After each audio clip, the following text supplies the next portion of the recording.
সেলিব্রেশনের cake খেয়ে যদি মানুষ পাগল হয়ে অর্ডার দেয়। থ্যাংক ইউ আপু বলেন। সেই মজা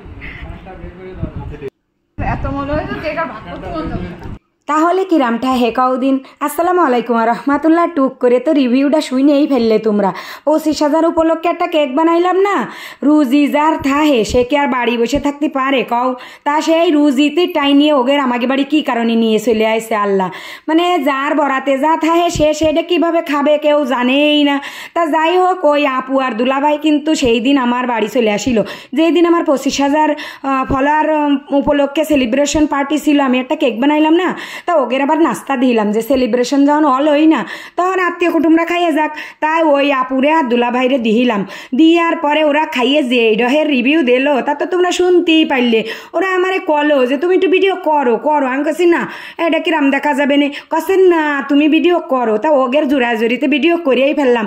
বাড়ি যাই সেই কেক আর বলতে পারতেছে না, বাড়ি যাই আবার ফোন করেছে যে সেম এইরাম একটা কেক বানাই দিবা। ওইটা কিন্তু ভ্যানিলা কেক, রেড ভেলভেট তো মোটেই না। তারপরেও ওই সেম কেক ওরা খাবে। তা আমি আর একটা কেক কিন্তু বানাই ফেলালাম, 2 ডিম দিয়ে 1 পাউন্ড। দুলোভাই মানুষ, সে যদি ভালোবাসে কেক পাগলামি কইরে এই বুড়ো কালে যদি কেক খাতি চায়, তা আমি কি তাতে চুরি শেষরামি করতে পারি নাকি কোনো কম দিতে পারি? মন উদার করে একদম ভালোবাসে যেরাম কেক হবে সেইরাম কেক দিয়ে দেবো। তা তোমরা তো সবাই জানো যে আমি 1 পাউন্ড বানাতে গেলে সবসময় আমার কেক 1.5 পাউন্ড হয়ে যায়। এটা আল্লাহর রহমত নাকি আমার হাতের জাদু আমি কিছুই জানি না। আল্লাহর রহমতে আমি ধরে নেব, কারণ আমি তো অত নেককার বান্দা না যে হাত দিলি অমনি কেক 1 পাউন্ডের জায়গায় 1.5 পাউন্ড হয়ে যাবে। তা যাই হোক, কেক কিন্তু আমি সেই লেভেলের বানাচ্ছি, একদম ওই সেলিব্রেশনে যে কেক বানাইলাম সেই কেক একেবারে সেম টু সেম।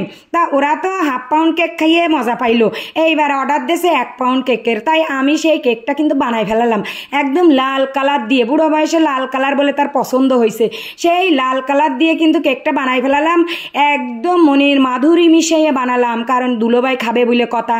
আবার ক্রিমও সেইরাম বানাই ফেলালাম, বানাইয়ে সেই কেকটা স্লাইস করে কাইটে ক্রিম বিট করে ফোম বানাইয়ে এর মধ্যে সুগার সিরাপ ভালো মতো দিয়ে লেয়ারে লেয়ারে ক্রিম দিয়ে কেকটা কিন্তু আমি ডেকোরেশন করে ফেলাই দিচ্ছি। ভালোবাসে যদি কেউ কিছু খাতে চায় আমি সেখানে কোনো কিপটেমি করতে পারি না, এইটা আছে আমার কথা, বুঝছাও? তা অর্ডারের জিনিস হলেও ভালোবাসাটা অন্যরকম। তা সে যেই হোক, দুলোভাই মানুষ, এর যদি আমি কিপটেমি করি তাহলে কি আর শালির জায়গা থাকে দুলোভাইয়ের কাছে? তা যাই হোক, আমি কিন্তু সেই কেক কিন্তু রেডি করেই ফেলাইছি, কিন্তু আমার রান্নাঘরে রান্তিছি আর এই কেক বানাচ্ছি। ক্রিমটা আমি অতটাও সুন্দর বানাতে পারিনি, কারণ প্রচুর গরম রান্নাঘরে। তা আবার ইলিক বিলিক একটু ডিজাইনও দিয়ে দিলাম, ওই যে ক্যারাম বাইসে ছিল তাই দিয়ে ঘষে ঘষে ক্যারাম বানাইয়ে আবার ওর উপরে একটু ডেকোরেশন করে দিলাম।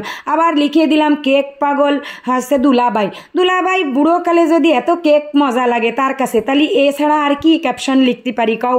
তা আমার এই কেক বানানিটা কিরাম হয়েছে তোমরা একটু কইয়ে দিবা কিন্তু কমেন্ট বক্সে। আর যদি ভালো লাগে তাহলে তো কোনো কথাই নেই, তোমরা আমার কাছে অর্ডার দিতে পারো, তা না হলে গিফট পাতি পারো, যা খুশি তাই করো।